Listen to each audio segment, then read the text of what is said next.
इससे भी बढ़कर उनके अंदर उच्च भाव और उच्च अनुराग उत्पन्न व उन्नत करके उनका उच्च जीवन में विकास करते। आपके ऐसे नीच अनुरागों से हटता, सत्य मोक्षदाता, उच्च जीवन विकास करता अति महान देव रूप को सन्मुख लाकर हम सब आपके चरणों में बार बार प्रणाम।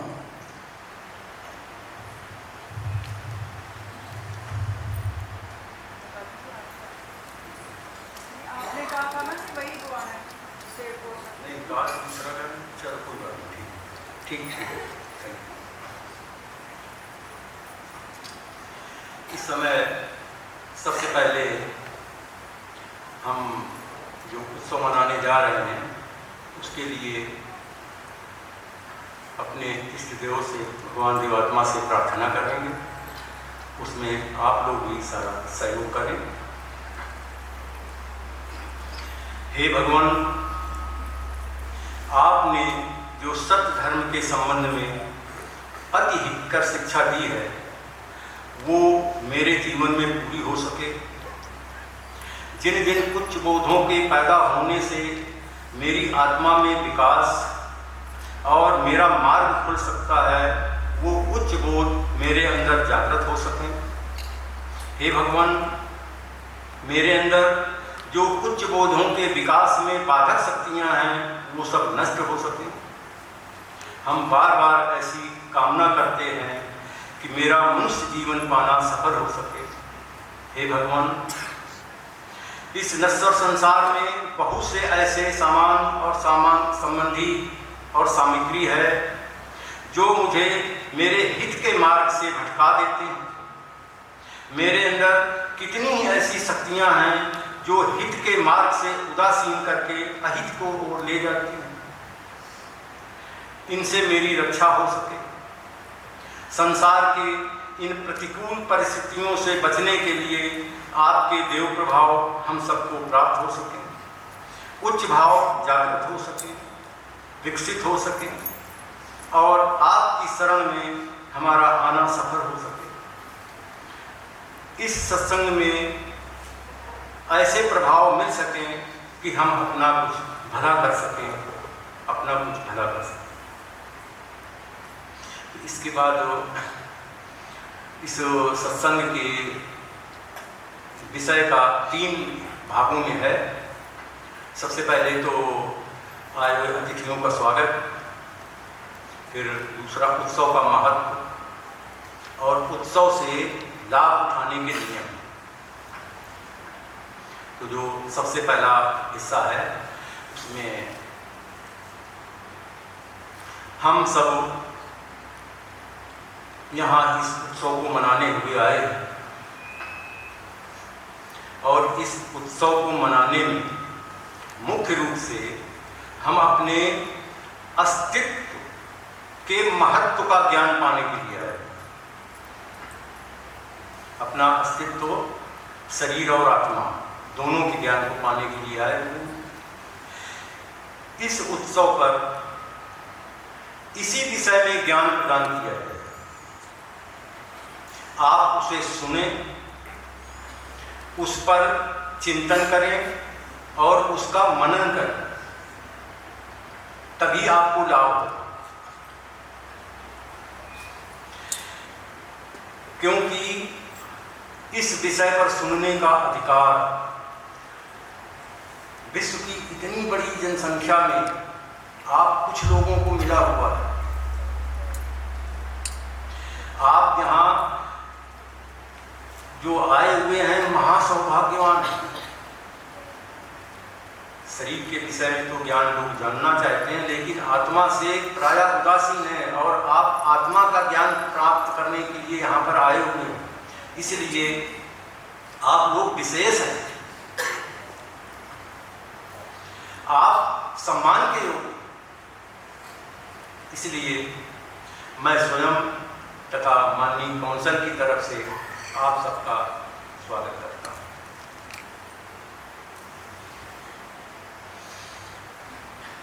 अब आप लोगों के लिए स्वागत गीत होगा, इसके बाद अगला बात बताएं।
जब कोई भी उत्सव मनाते हैं उसका अपना महत्व होता है, और जिस विषय को लेकर उत्सव मनाते हैं उस विषय से संबंधित महत्व होता है। अब यहाँ चूंकि हम सत्य धर्म बोध उत्सव मना रहे हैं, सत्य धर्म के विषय में ज्ञान, धर्म के विषय में सच्चाई क्या है, इसके विषय में हम उत्सव मनाने जा रहे हैं। इसलिए ये उत्सव एक विशेष उत्सव है। या देव समाज में इस तरह से भी इस उत्सव को, सत्यबोध उत्सव को स्व अस्तित्व के संबंध में उत्सव मनाने जा रहे हैं। और इसमें हम अपने अस्तित्व यानी अपनी शरीर और अपनी आत्मा दोनों के विषय में ज्ञान पाने के लिए ज्ञान पाएंगे। तो गुरु महाराज ने लिखा है, सबसे पहले शरीर क्या होता है। आप लोगों को जो दिखाई दे रहा है वो शरीर है, लेकिन गुरु महाराज ने अपनी भाषा में क्या लिखा है, विशेष प्रकार से संगठित आकार को शरीर कहते हैं। एक विशेष प्रकार से जो गठन होती है, हाथ पैर आदि अंग सारे, अंदर अंतड़िए, गुर्दे, फेफड़े, ये सारा मिलकर के शरीर होता है। और शरीर नश्वर होता है, इसलिए केवल शरीर का ज्ञान पाने के लिए गुरु महाराज ने नहीं शिक्षा दी है, इससे आगे शिक्षा दी है। शरीर का ज्ञान तो पाना ही है, लेकिन जो शरीर को जिंदा रखता है उसका भी ज्ञान पाना है। अगर हम शरीर को जिंदा रखने की जानकारी नहीं रखेंगे तो हमारा शरीर जिंदा कैसे रहेगा। तो उसको गुरु महाराज ने बताया आत्मा कहते हैं, जीवनी शक्ति कहते हैं।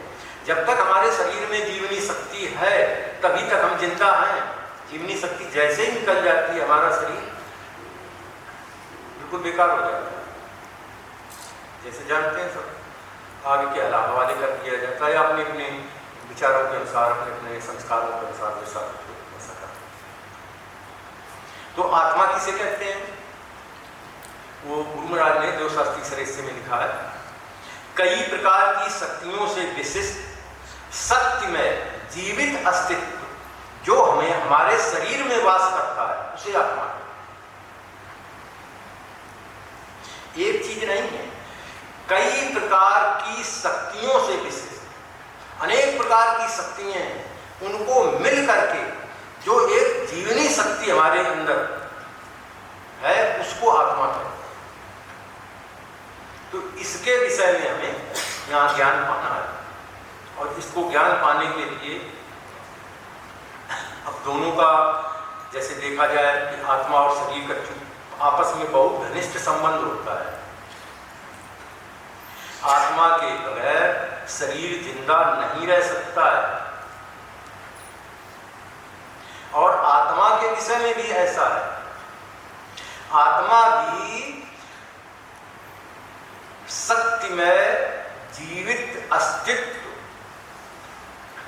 जो हमारे शरीर में वास करता है, वो अगर विकास के पथ पर हम चलने के योग्य होते हैं, विकास के पथ का साथ देते हैं, तो हमारा आत्मा जिंदा रहता है, वरना हमारा आत्मा भी मर जाता है।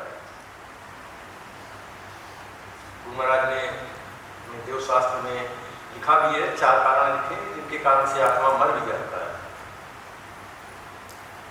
तो उसमें जो अंत में लिखा है कि अगर मनुष्य आत्मा की निर्माणकारी शक्ति को खो दे, आत्मा के बनाने की कैपेसिटी को लॉस कर दे, तो फिर वो बन ही नहीं सकती। इसी उद्देश्य को लेकर जितने भी धर्म प्रचार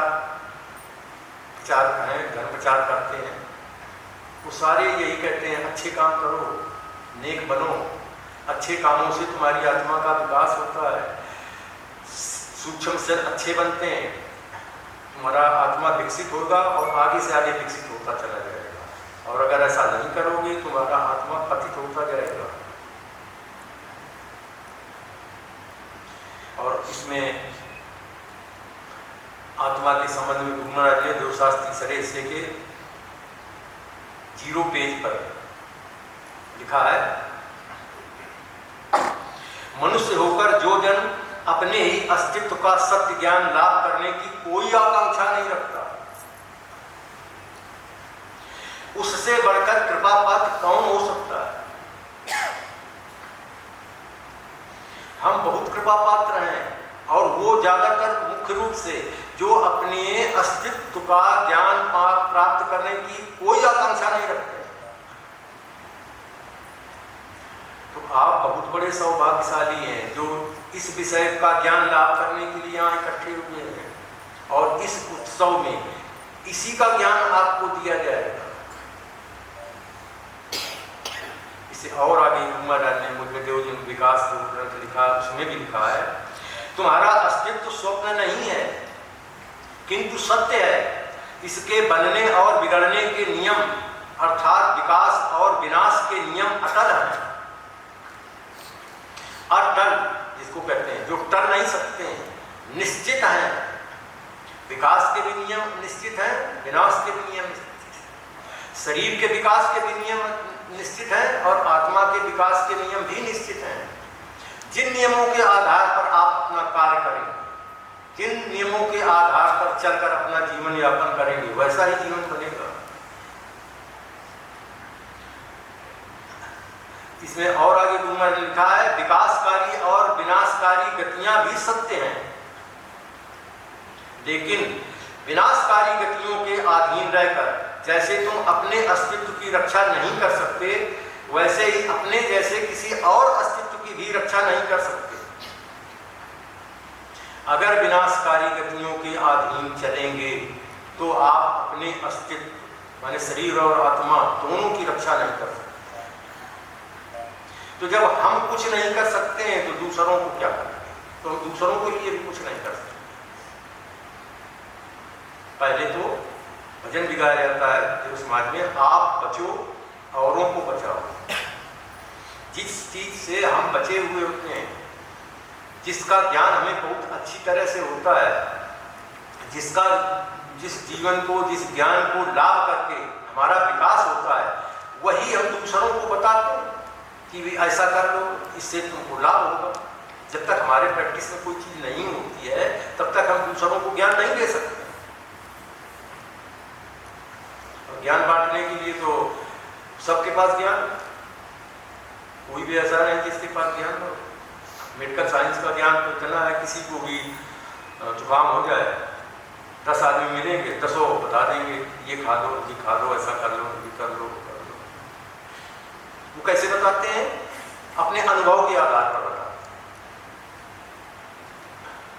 जिसका जैसा अनुभव होगा वैसा बताएंगे, लेकिन वो सबके लिए एक जैसा नहीं होता है।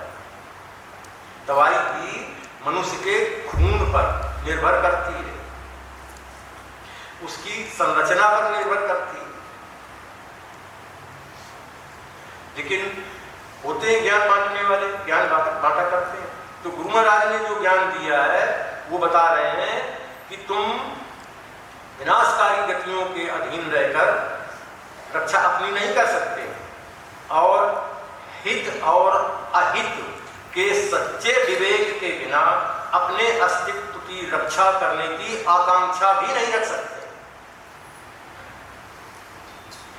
जब तक आपके अंदर हित और अहित का ज्ञान नहीं होगा, क्या हमारे लिए लाभदायक है, क्या हमारे लिए हानिकारक है, तो आपके अंदर हित की आकांक्षा ही पैदा नहीं होगी, इच्छा ही पैदा नहीं होगी। जब इसका ज्ञान नहीं तो उसके विषय में हम सोच भी कैसे सकते हैं? इसी आकांक्षा को जागृत करने के लिए उत्सव मनाया जाएगा। तो आप लोग यहाँ आए हैं, आपको ज्ञान दिया जाएगा। अपनी आकांक्षा को जागृत करें, उसको उन्नत करें और अधिक से अधिक लाभ उठाने का प्रयत्न करें। प्रयत्न करेंगे तभी लाभ होगा। जब तक कोई कोशिश नहीं करता है तब तक कोई काम होता नहीं। इसलिए आपको प्रयत्न करना है। उसके नियम बताए जाएंगे, क्या करना है आगे बताएंगे। भगवान देवात्मा ने आत्मा और शरीर के विषय में और एक उपदेश दिया, देववाणी है। भगवान देवात्मा ने बताया है कि सत्यमय और जड़ शरीर में अकाट्य संबंध है। मनुष्य के पूर्ण अस्तित्व के लिए दोनों आवश्यक। पूर्ण अस्तित्व के लिए मनुष्य के लिए अगर एक चीज है दूसरी नहीं है तो अस्तित्व में नहीं है। दोनों होने जरूरी है। आत्मा से अलग होकर जैसे मनुष्य का शरीर जिंदा नहीं रह सकता, वैसे ही यदि आत्मा नया शरीर निर्माण न कर सके तो वो भी जीवित नहीं रह सकती।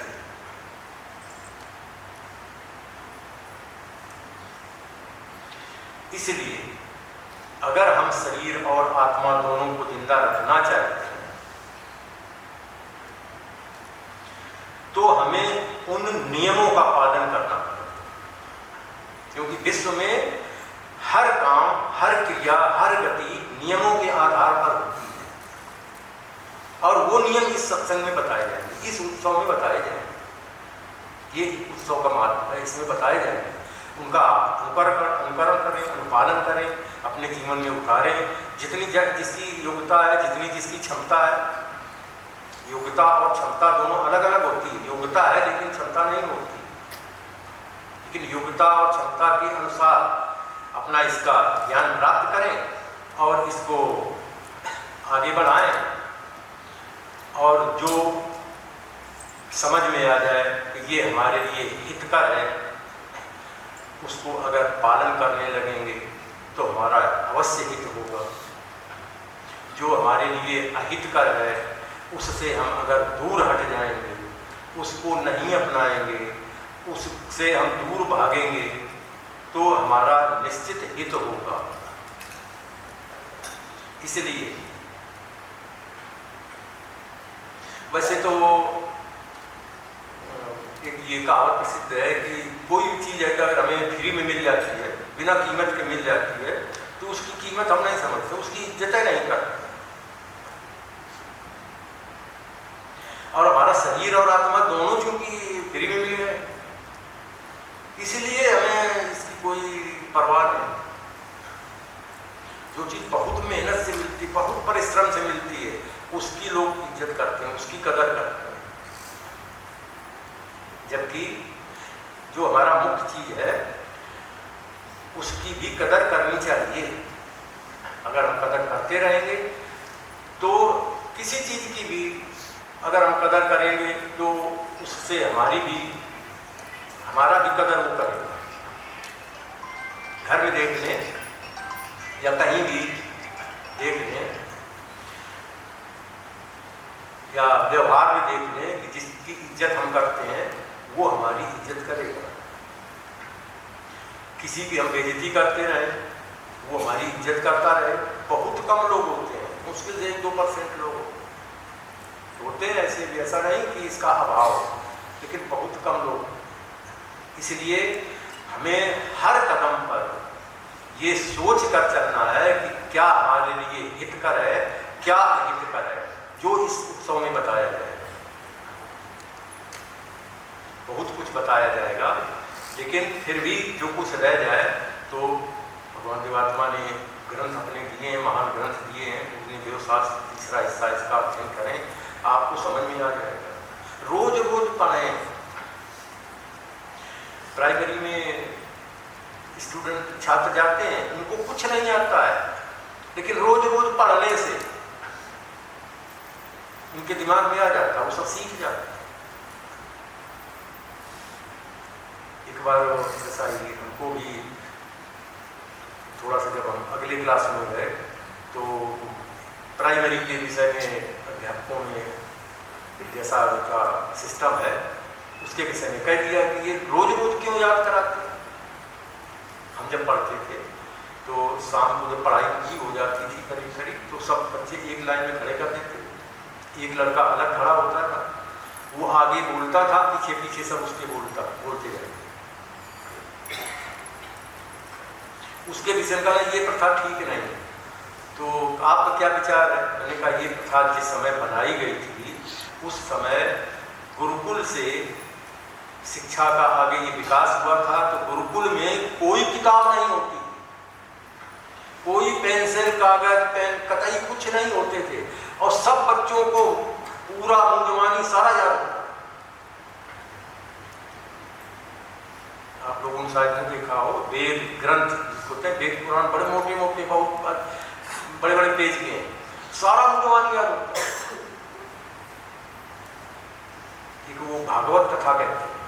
हमारे गांव में एक पंडित जी थे, वो जहाँ कहीं भी जाते थे तो वो इतनी मोटी किताब होती है भागवत पुराण, वो आगे रख लेते थे, एक भी पेज नहीं खोलते थे, सारे श्लोक सारा अर्थ मुंजवानी बोला करते थे। 7 दिन होती, 7 दिन मुंजवानी बोला करते। ये अर्थ उसका पर्व रोज रोज याद करने से वो हमारे दिमाग में एकदम इतना बैठ जाता है कि हम उसको भूल ही नहीं सकते। इसलिए रोज रोज पढ़ना चाहिए। खाना हम रोज खाते हैं, क्यों खाते हैं? रोज रोज खाने से हमारी शारीरिक शक्ति बढ़ेगी, इसलिए रोज रोज पढ़ने से हमारी स्मरण शक्ति बढ़ेगी, इसलिए रोज रोज पढ़ना चाहिए। सत्संग इसीलिए किए जाते हैं कि जाकर घर हम भूल जाते हैं, सांसारिकता में भटक जाते हैं। इसलिए सत्संग में बुलाया जाता है कि आप यहाँ आए और आपको कुछ करंट लगे, थोड़ा सा फिर याद दिलाया जाए कि हाँ आप फिर आगे चलें, फिर इस तरह से चलें, इस तरह से चलें।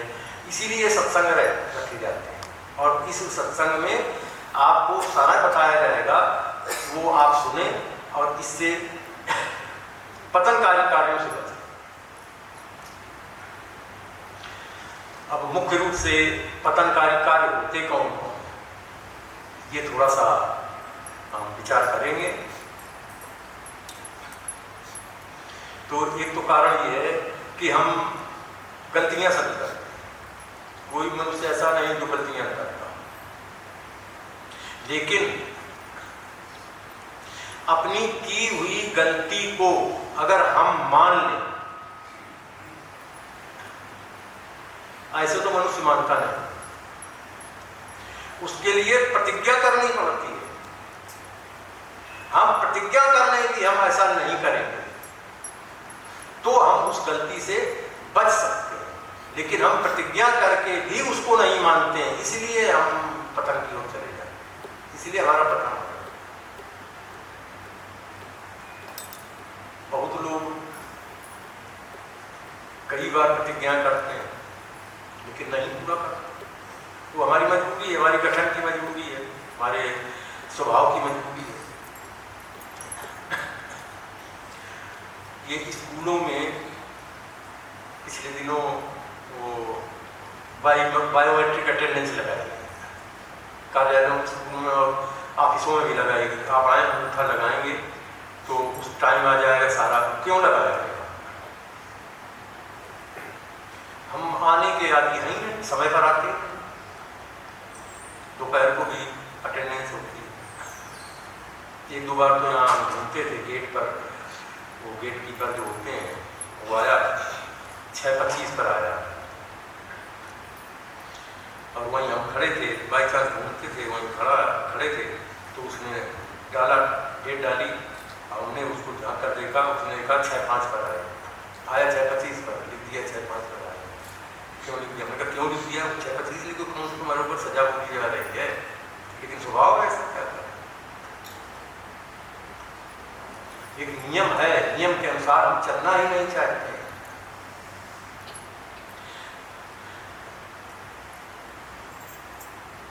एक और है कि जो भलाई के लिए कानून बनाए गए उनका हम साथ नहीं देते। तमाम ऐसे कार्य हैं जो भलाई के कार्य के लिए बनाए गए, लेकिन हम नहीं कर पाते। उसका उदाहरण ये है कि अगर भलाई का काम करने लगे तो ये पुलिस वालों की क्यों जरूरत है? ये इतनी पुलिस बनाई गई है पूरे देश में, एक एक प्रदेश में, एक एक जिले में इतने पुलिस वाले लगाए गए हैं, इतना पैसा इन पर खर्च होता है, तो हम क्यों, तो अगर भलाई का काम करें तो क्यों हमको इनकी जरूरत पड़ेगी? नहीं पड़ सकती। ये न्यायालय बनाएगा, कोर्ट कचहरी किस लिए बनाएगा? हम भलाई का काम करते ही नहीं। ये प्रशासन हमारे लिए क्यों बनाया गया है? कि हम भलाई का काम चूंकि करते ही नहीं, इसलिए प्रशासन बनाया गया, वो जबरदस्ती कराते हैं। ये संविधान किस लिए बनाया गया? कि हम इस नियम के अनुसार चलेंगे, ये नियम पालन करेंगे, नहीं करते हैं, इसलिए हमारा पतन होता है। और जो लोग करते हैं, जिन देशों में, जिन प्रदेशों में, जिन जगह, जिन स्कूलों में नियमों का पालन होता है, वहाँ सारा काम ठीक चलता है। वहाँ के जो कार्यकर्ता, काम करने वाले हैं, उनका उतना पतन नहीं होता है जितना कि अपनी क्षमता के अनुसार और नियमों के अनुसार काम करते हैं। आगे हम अपनी वाणी और व्यवहार में सरलता नहीं रखते, इसलिए हमारा पतन।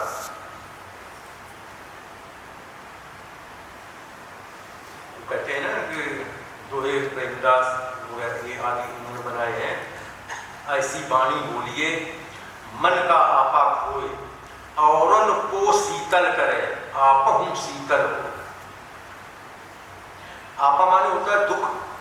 ऐसी वाणी बोलिए जो किसी के अपने भी मन का, किसी दूसरे के भी मन का दुख दूर हो,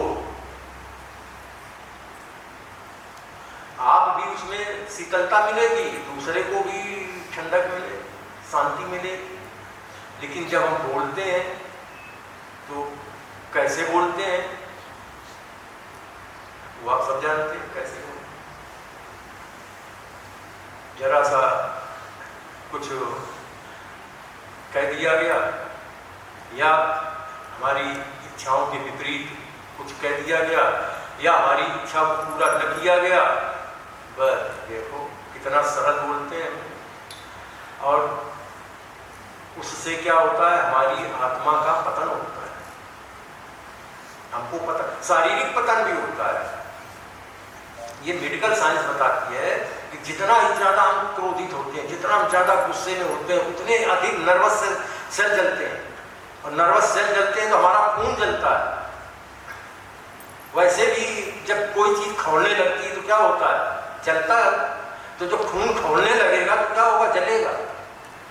और जलेगा कोई चीज, कढ़ाई में कोई चीज पानी रख दें, खौलने लगे तो क्या होता है, जितना होता है उससे कम हो जाता है। रख कर देख लो।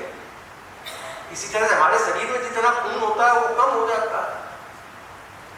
और जब हम कटुवाणी बोलते हैं, गुस्से में आ जाते हैं, तो हमारा पूरा शरीर, उसका तापक्रम भी बढ़ जाता है। और तापक्रम बढ़ना भी, जैसे आजकल बाहर निकले, एसी में बैठे, कितना अच्छा, और बाहर निकले तापक्रम बढ़ा हुआ है, देखो क्या, लेकिन खुद को महसूस नहीं होता है। इसलिए इनसे हम बचें। और जो इस विश्व का, जैसे पूरे विश्व का नियम है, हम स्वार्थी बहुत, हमारी इच्छा पूरी होनी चाहिए। छोटे बच्चों से लेकर, छोटे बच्चे देखो, उनको खाने पीने को नहीं मिलता है, रोने लगते हैं। दूध दे दिया गया पीने को, सांस को, कोई सामान मांग रहे, नहीं दिया गया, रोएंगे, हाथ पैर पटकेंगे, जो कुछ हुआ सब करेंगे, उनको दे दिया गया, ठीक हो जाए।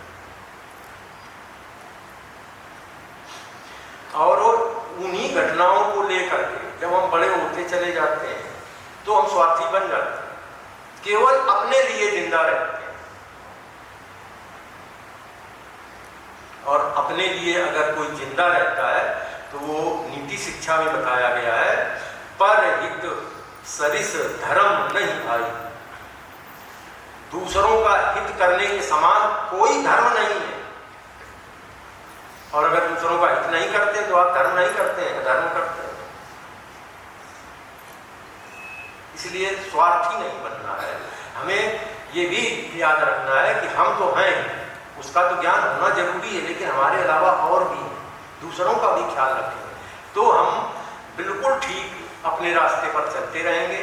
और हम जहाँ अपना भला करेंगे तो दूसरे का भी जब ख्याल रखेंगे तो हम दूसरे का भी भला करेंगे।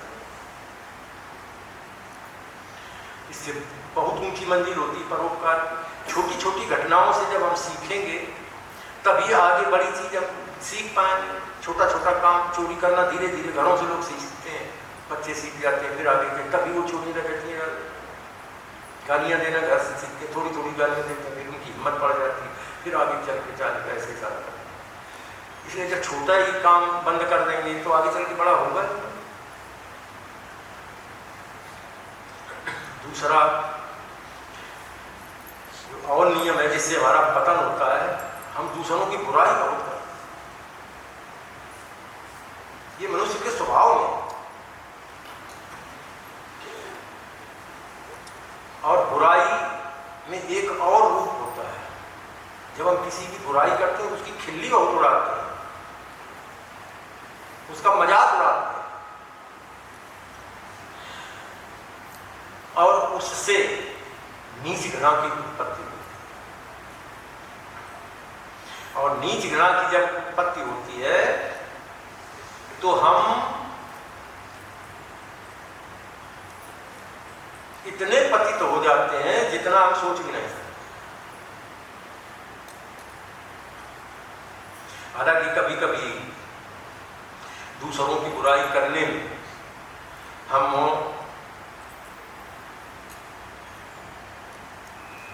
किसी लालच या भय का अगर हमारे अंदर समावेश हो गया है, अगर कोई हमें लालच है या कोई भय दिखाया गया है तो हम दूसरों की बुराई करने से रुक जाते हैं। भय के कारण भी कई बार ऐसा होता है कि हम बुराई नहीं करते। अगर आत्मा के विनाश का भय अंदर पैदा हो गया तब तो हम बुराई कर ही नहीं सकते।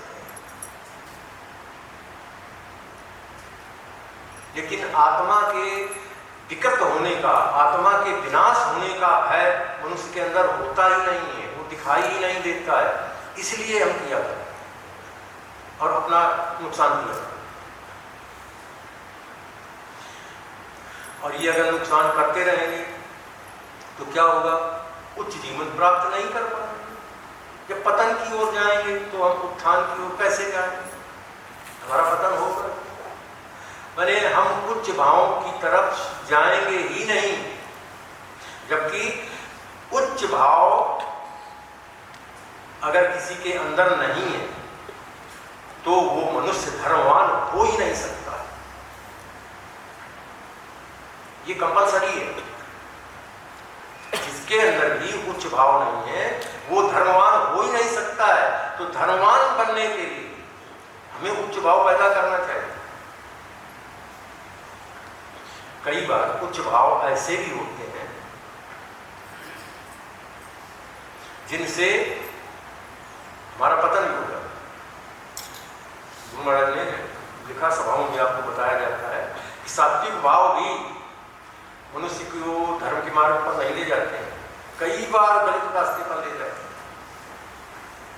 अगर हम पक्षपाती हो गए तो हम क्या करते हैं? एक का पक्ष लेते हैं, दूसरे की हानि करने के लिए सोचते हैं। पक्षपात में कभी भी न्याय नहीं हो सकता है, अन्याय ही होता है। दूसरा भाव और है हमदर्दी का भाव, बहुत अच्छा होता है। दया, किसी की दया का भाव, दया से आगे परोपकार का भाव उत्पन्न होता है, आगे से आगे बढ़ता है तो इससे आगे बढ़ता है। तो हमदर्दी का भाव बहुत अच्छा है, लेकिन हमदर्दी का भाव भी कई बार अन्याय करा देता है।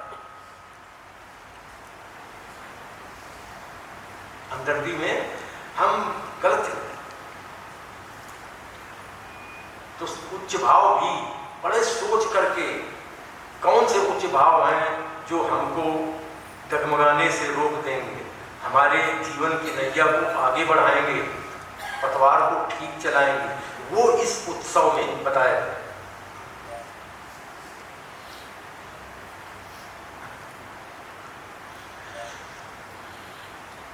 जैसे बताया था, स्वार्थ किसी के अंदर उत्पन्न हो जाता है तो स्वार्थ से ही स्वेच्छाचारिता उत्पन्न हो जाती है। जब अपना आ जाता है, अपनापन आ जाता है, तो स्वेच्छाचारी भी बस केवल अपने समझता है, हम जो कुछ हैं हम ठीक हैं, हम ठीक हैं। और स्वेच्छाचारिता भी पतन का कारण है। जो भी स्वेच्छाचारी होते हैं, स्वेच्छाचारी में अपनी इच्छा से चलना, दूसरों की बात मानना है, चाहे कितनी भी अच्छी बात कही जाए फिर भी नहीं मानना, तो फिर ठीक है, स्वेच्छा से चलते हैं तो आप मनुष्य जीवन में इतनी अच्छी शक्तियां तो हैं नहीं कि अच्छे मार्ग पर चल सकें, वो गलत मार्ग पर ही चलेंगे। और स्वेच्छाचारिता से जब चलेंगे तो इसी से नीच गणा की उत्पत्ति होती है। और जब किसी के अंदर नीच घृणा की उत्पत्ति हो जाती है, उसके संबंधों में अनमेल हो जाता है।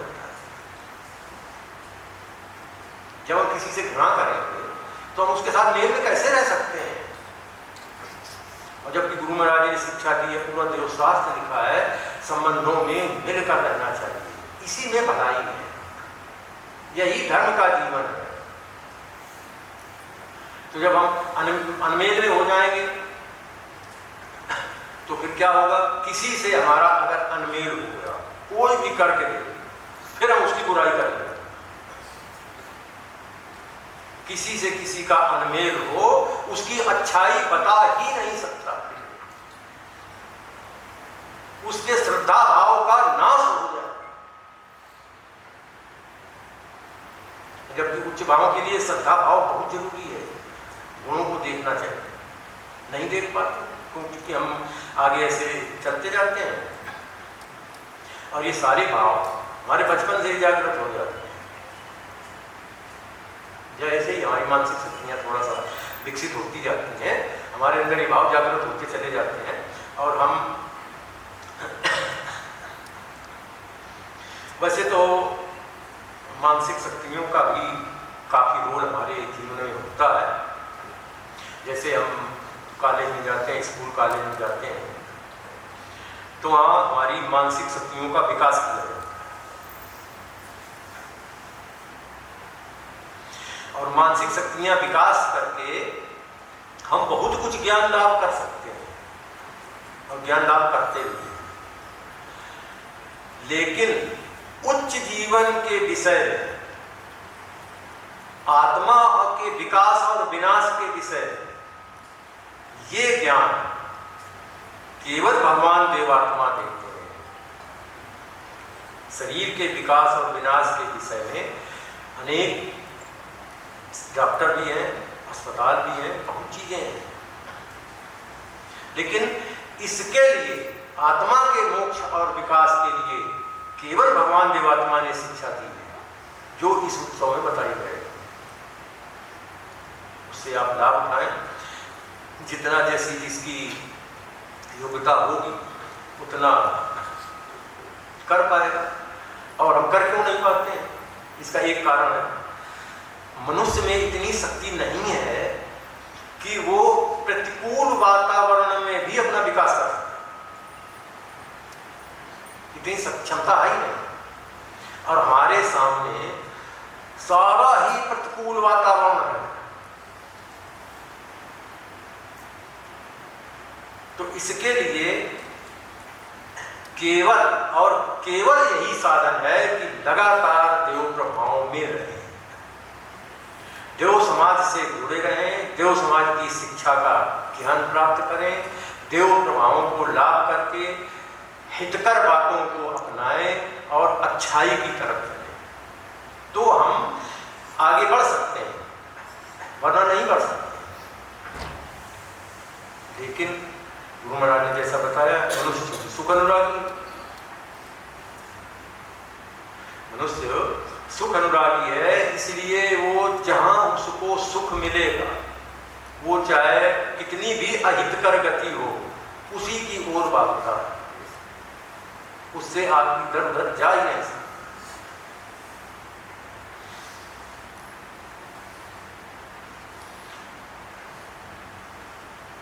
और एक और कारण है कि हमारी शारीरिक गठन जिसकी कमजोर हो, तो वो वातावरण को बहुत जल्दी प्रभावित करती है। ज्यादातर देखते हैं सर्दी गर्मी थोड़ा हुआ, कहीं जुकाम होगा और कुछ हुआ, खांसी हो गई या और कोई हुआ, तो हमारा शरीर अगर दुर्बल है तो बीमारियां हमारे ऊपर ज़्यादा अटैक करेंगी, ज़्यादा हमको प्रभावित करेंगी, हमारे ऊपर ज़्यादा प्रभाव डालेंगे, हमारे ऊपर हमको काबू कर लेंगे। लेकिन अगर हमारी शारीरिक क्षमता ठीक है तो हमारे ऊपर उतना प्रभाव नहीं डालेंगे। इसी तरह से अगर हमारी आत्मा की क्षमता ठीक है, आत्मा का स्वास्थ्य ठीक है, तो विपरीत परिस्थितियों में भी हम बचने के योग्य हो जाएंगे, बचने की सामर्थ्य रख सकते हैं। लेकिन सुख अनुराग मनुष्य को इतना आगे बढ़ाते हैं क्योंकि हम दुर्बल हैं और हमारी दुर्बलताओं पर इतना हावी हो जाते हैं कि हम हमारी अच्छाइयों को परास्त कर देते हैं। जो जबरदस्त होगा वही दूसरे को हराएगा। तो हमारे सुख अनुराग ज्यादा प्रबल है, हमारे हित अनुराग बहुत कम है, इसलिए जो प्रबल होंगे वो उस पर काबू कर लेंगे, उनको आगे बढ़कर चलने नहीं, पढ़ने नहीं देंगे, जो दबाव बनाएंगे और उन्हीं के अनुसार चलेंगे।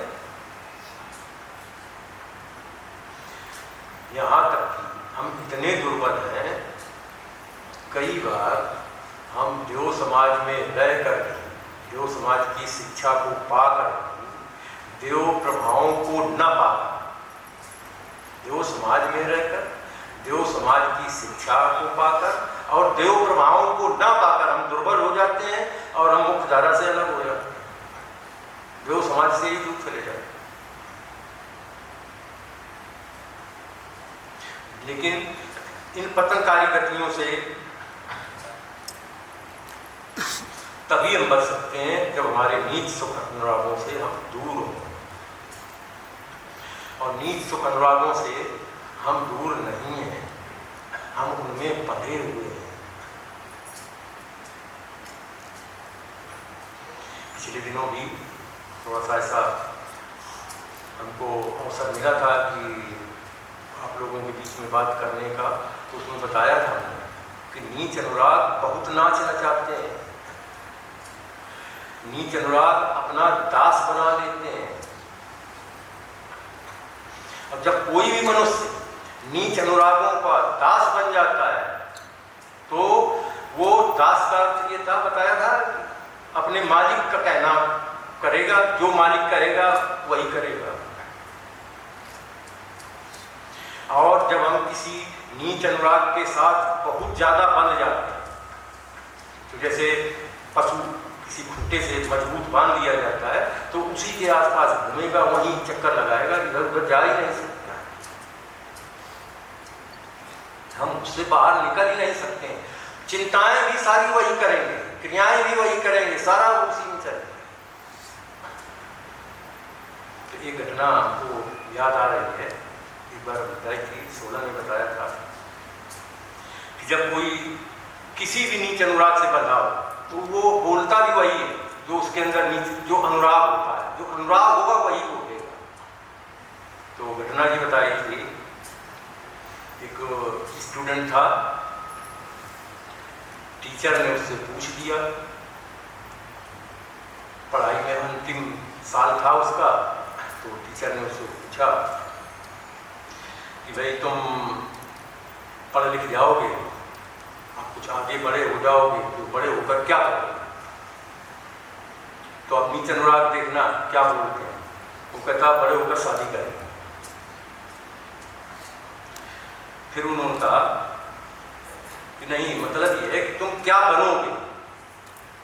तो कहता है दूल्हा बनेंगे।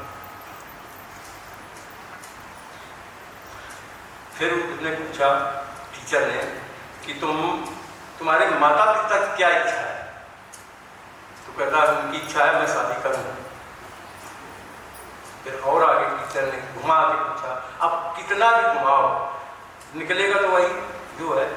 उन्होंने कहा कि नहीं ऐसा है, तुम्हारे माता पिता तुमसे क्या चाहते हैं? कहते हैं वो अपनी बहू चाहते हैं। ऐसे करते करते वो कई बातें पूछे तो फिर टीचर ने कहा अच्छा ये बताओ तुम्हारी जिंदगी का लक्ष्य क्या है? तो उसने लक्ष्य पता क्या बताया, हम दो हमारे दो। अब हम जाएंगे कहाँ? जिस चीज में हम फंसे हैं, हमारे मुंह से कुछ भी प्रश्न करो, कोई भी बात पूछो, उसी के चक्कर में वही निकलेगा, वही निकलेगा, वही। सभाओं में माननीय सीमांत सेक्रेटरी साहब बताया करते हैं, भूखा था, बहुत भूखा था। उसे पूछा गया किसी ने 2 और 2 कितने होते हैं? कहते 4 होती हैं। और वो नहीं, क्योंकि उसी की लालसा है, उसी की इच्छा, वही निकलेगा। तो हमारे अंदर जिस चीज की इच्छा होगी वही निकलेगा, उससे बाहर निकल ही नहीं सकता।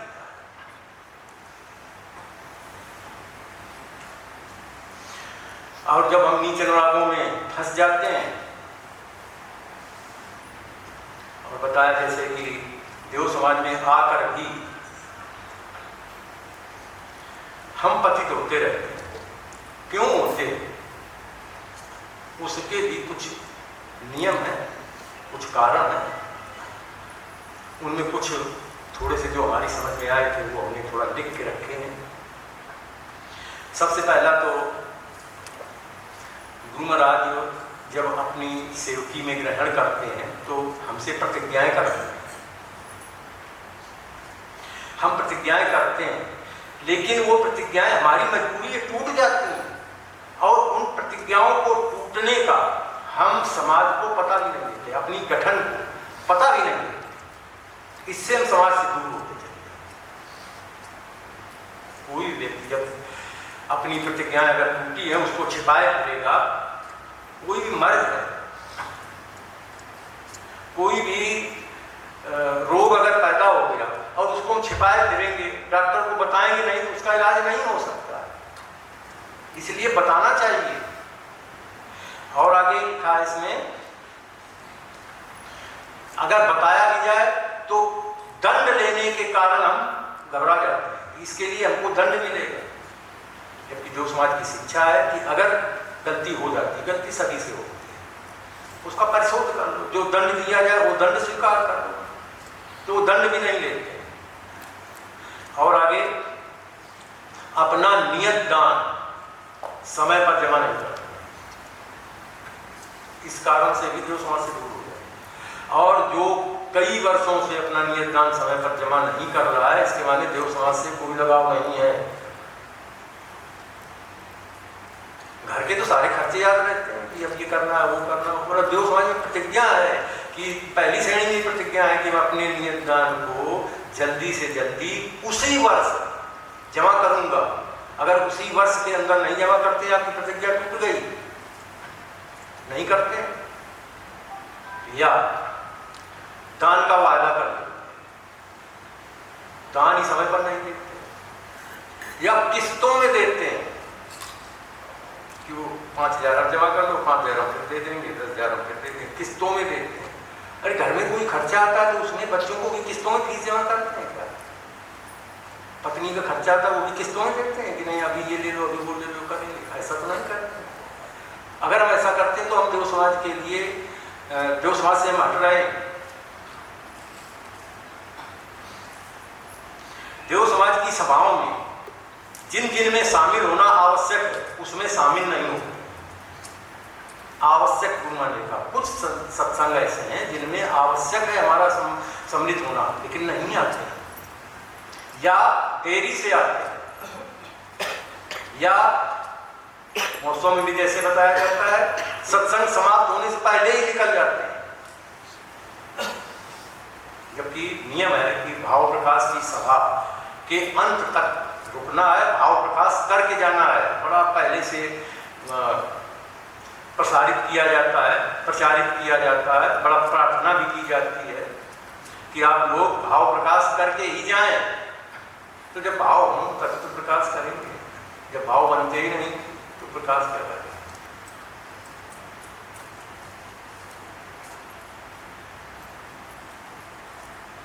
और दो अर्थ है उसमें, अगर भाव बढ़ेंगे तो भाव प्रकाश करेंगे, लेकिन उनके अपने भाव बढ़े हुए इसलिए प्रकाश क्या करेंगे?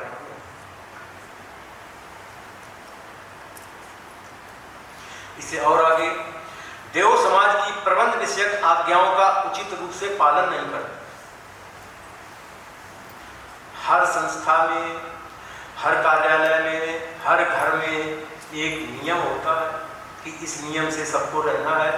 उस नियम से ही अगर रहेंगे तो वो हार्मोनी बनी रहेगी, संबंध ठीक रहेगा, वातावरण ठीक रहेगा, लेकिन हम मानते हैं, इसलिए भी हम देव समाज से दूर होके चले जाते। इससे और अगला जो बहुत बड़ा कारण है कि जो देव समाज की प्रतिक्रिया करते हैं, उनमें सबसे पहला मूल बात, हम देवात्मा पर पूरा विश्वास करते हैं। तो बहुत से ऐसे लोग हैं, मूल वाक्य पर विश्वास करने के बाद, प्रतिज्ञा करने के बाद कि हम मूल पर वाक्य पर विश्वास करेंगे, अन्य धर्मों में भी जाते हैं, अन्य जगह भी विश्वास करते हैं। ये हम देव समाज से दूर हो रहे हैं, हम देव समाज को धोखा दे रहे हैं। अब कोई भी आदमी अगर किसी को धोखा दे रहा है तो ये मत समझे कि हम उसको धोखा दे रहे हैं, वो अपने आप को धोखा दे रहा है।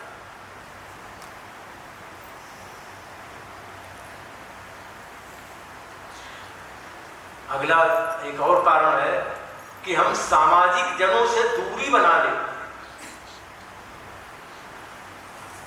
अगर हम अपने धर्म संबंधियों से दूरी बना लेते हैं, इसके माने हम देव समाज से दूर हो रहे हैं। और आगे, अपने परिवार में घुल मिल कर रहते हैं, लेकिन संबंधियों की और देव समाज की उपेक्षा करते हैं, तो भी हम देव समाज से दूर हो रहे हैं। और अगला जो हमने अपनी सोच में लिखा है, देव समाज से उपकार का। देव समाज को माँ कहते हैं वो, कि देव समाज हमारी माँ का है। माँ पर ही डंडे न चलाने लगते हो, माँ को ही छोड़कर भाग जाते हो। यद्यपि तो ऐसा कुछ है बाहर का कि माँ को छोड़कर बहुत लोग छोड़ रहे हैं, लेकिन जिसने हमारे लिए उपकार किया है और दिल से अगर कहते हैं कि हमारी माँ है, हमारा उपकार किया है, हमारे शरीर और हमारी आत्मा का विकास किया है, मर्ती रूह को बचा लिया है, हमारे जीवन को बचा लिया है, तो कम से कम उस न करें, उसको कुछ न करें। उसके ऊपर विपत्ति आने पर तमाशा तो न देखें। अगर उसका साथ हम नहीं देख सकते हैं तो उसका तमाशा तो न देखें। नियम तो यह है कि उसकी रक्षा के लिए दौड़ कराना चाहिए, लेकिन नहीं करते हैं। जो लोग भी ऐसा नहीं करते हैं वो समझ लो देव समाज से दूर हो रहे हैं। और आगे अगला जो इस पतन की अवस्था से निकालने के लिए भगवान देवात्मा ने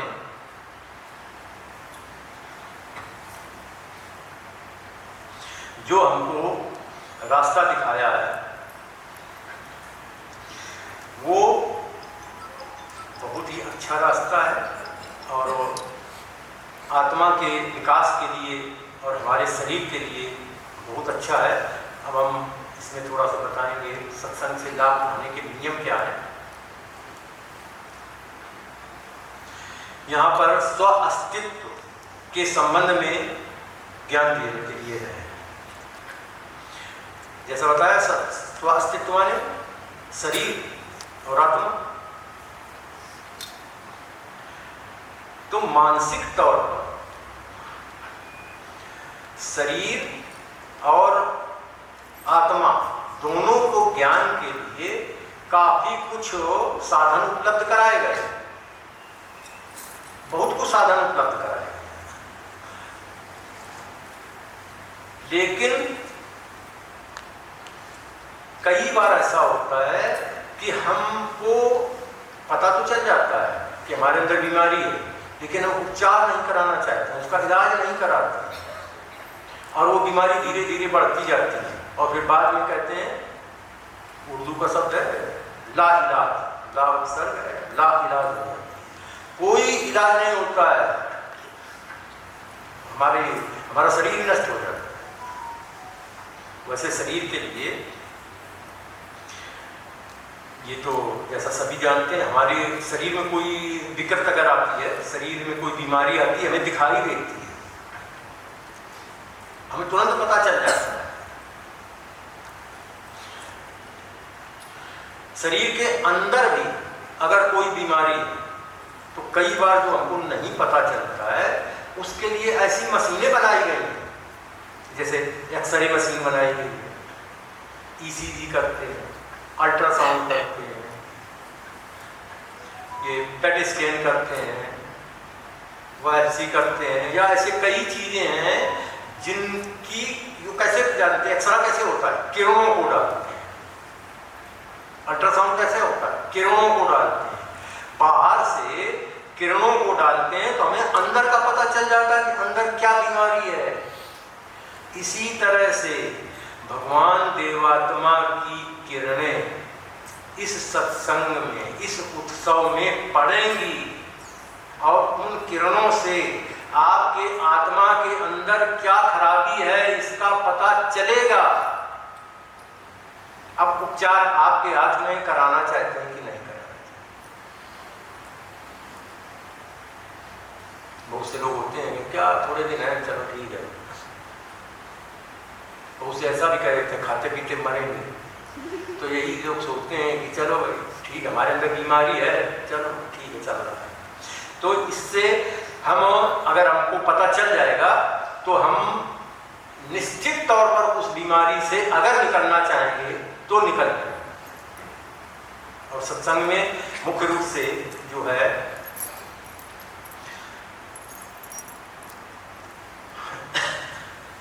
एक और कारण इसका है कि शरीर में जब कोई विकृति होती है, शरीर में कोई जब बीमारी होती है तो हमारे शरीर में दर्द होता है, और वो दर्द अनुभव होता है। आत्मा के रोगों में भी चूंकि दर्द होता नहीं है, इसलिए अनुभव नहीं होता है, इसलिए चिल्लाते भी नहीं। शरीर का दर्द हो बड़ा चिल्लाते हैं, लोगों को देखो बहुत चिल्लाते हैं, तुरंत दवाइयों के लिए भागते हैं। और आत्मा में जो रोग होते हैं वो उनमें दर्द नहीं होता है, इसलिए चिल्लाते भी नहीं। और जो चिल्लाने लगते हैं तो देव समाज की सभाओं में देखा, धाए मार के रोने लगते हैं, जमीन पर लौटते हैं। कई बार स्टेज पर ही देखा, जमीन पर लोट करके माफियां मांगते हैं, तो दर्द होता है, इसलिए ऐसा करते हैं। और इसी के लिए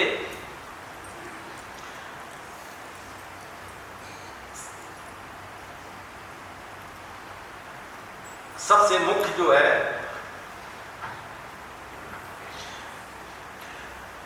सत्संग में आकर के हितकर बातचीत कर।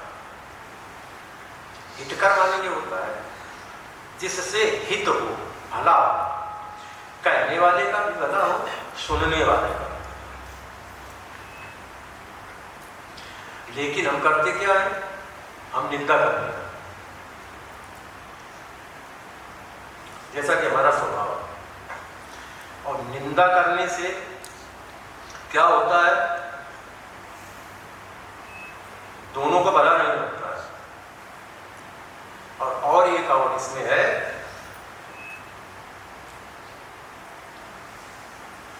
जब हम कभी भी बैठते हैं, अगर कोई हितकर बातचीत कर रहा है, शायद ही उसके पास हम बैठे, अगर कहीं बैठे भी हैं और अगर कोई बाद में कोई निंदा की बात कर रहा है तो उठ करके हम उसके पास चले जाएंगे और बड़ा कान लगा कर सुनते हैं, पूरा कान की मशीन पूरा खोल देते हैं, क्योंकि उसमें हमको रस आता है, उसमें हमें आनंद की अनुभूति होती है, उसमें हमको सुख मिलता है। किसी की बुराई सुनने में, किसी की बुराई करने में हमको बड़ा सुख मिलता है, इसलिए हम ऐसा करते हैं। और जब कोई भी निंदा करता है, किसी की भी निंदा करता है, तो आपको 100% ये सत्य माने कि वो पूरी सच्चाई नहीं बता रहा है, वो उसमें अपनी बातें भी, मनगढ़ंत बातें जिसको कहते हैं, मनगढ़ंत बातें भी डाल रहा है। और लोगों को ऐसा होता है कि वो बताने पर विश्वास कर लेते हैं, नहीं ये तो अच्छा आदमी है, ये तो ठीक ही बता रहा है, और हम उसकी मनगढ़ंत बातों पर विश्वास कर लेते हैं, और विश्वास करके हम जब वो किसी के पास होते हैं उससे दूरी बना लेते हैं, उससे दूर रखते हैं। और ये जो निंदा होती है, जब हम किसी की निंदा करते हैं तो एक जैसे बताया मनगढ़ंत करते हैं, बढ़ा चढ़ा कर करते हैं। अरे किसी के अंदर कोई चीज जितनी है, जितनी मात्रा में है उतनी ही बता दो, नहीं बताते, बढ़ा चढ़ा कर बताते हैं। और बढ़ा चढ़ा कर बताने से क्या होता है, एक दार्शनिक सत्य है, निंदा करने वाला जब भी किसी की निंदा करता है तो ये समझ लें कि परोक्ष रूप से उसका अपमान कर रहा है। क्यों अपमान कर रहा है? बुराई बता रहा है उनकी। अच्छाई कब बताई जाती है? जब हम सम्मान करते हैं। तो अगर हम किसी की निंदा कर रहे हैं तो इसके माने हमारी श्रद्धा का पूरा नाश होता जा रहा है, हमारी श्रद्धा का तो नाश होता ही जा रहा है, और जिससे हम किसी की बुराई कर रहे हैं उसकी भी श्रद्धा का नाश होता जा रहा है। इसलिए हम इस भाव से जरूर बचें, निंदा के भाव से जरूर बचें। अगर हम निंदा करते हैं तो ये गांठ बांध लीजिए, याद कर लीजिए कि परोक्ष रूप से, सामने तो नहीं, पीठ पीछे हम उसका अपमान कर रहे हैं।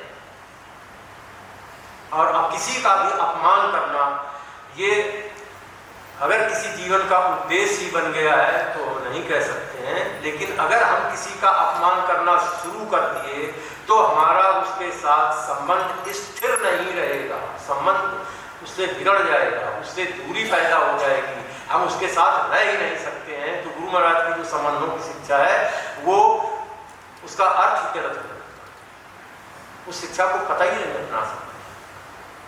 तो ये सारा ही इस सत्संग में बताया जाएगा। और जो बताने से, सुनने से कोई चीज हम देते कब हैं, भोजन हम कब करते हैं? जब हमें भोजन की आकांक्षा हो, इच्छा हो, तभी हम खाना खाते हैं। तो आकांक्षा को लेकर बैठे हैं, हमारे अंदर ये आकांक्षा हो कि हम अपने आत्मा के विषय में कुछ ज्ञान पाने के योग्य हो सकें, देव प्रभाव को पा करके, देव ज्योति को पा करके, उपदेशों को सुन करके हमारे अंदर ऐसी जिज्ञासा पैदा हो सके कि हम आत्मा के बताए हुए उपदेशों के अनुसार, आदेशों के अनुसार, शिक्षा के अनुसार चल सके। तो आप सत्संग में बाहर भी निंदा यहाँ बैठ कर कुछ कर नहीं सकते हैं, यहाँ का वातावरण चूंकि यहाँ करे नहीं पाएंगे, तो यहाँ एक आकांक्षा लेकर बैठे कि हमें आत्मा के विषय में ज्ञान पाना है, और ये इच्छा अगर रहेगी, खाने की इच्छा है तो जरूर रोटी के पास पहुंच जाएंगे, रोटी खाएंगे, अपने आप खा के खाने लगेंगे, पर ये भी नहीं देखेंगे कोई हमको देने आए तब करेंगे। तो ये सोचकर अगर इतनी जबरदस्त इच्छा लेकर बैठेंगे तो जरूर आपको लाभ होगा, कोई संदेह नहीं है। धन्यवाद। शाम को 5 बजे, शाम को 5 बजे सभा, 1 बजे नीचे खाना लग जाएगा, और किसी ने रेस्ट करनी है तो नीचे हॉल में बैठे हैं, जो रात नहीं रुकना चाहते, बाहर जाना है पर रेस्ट करनी है वो बैठे।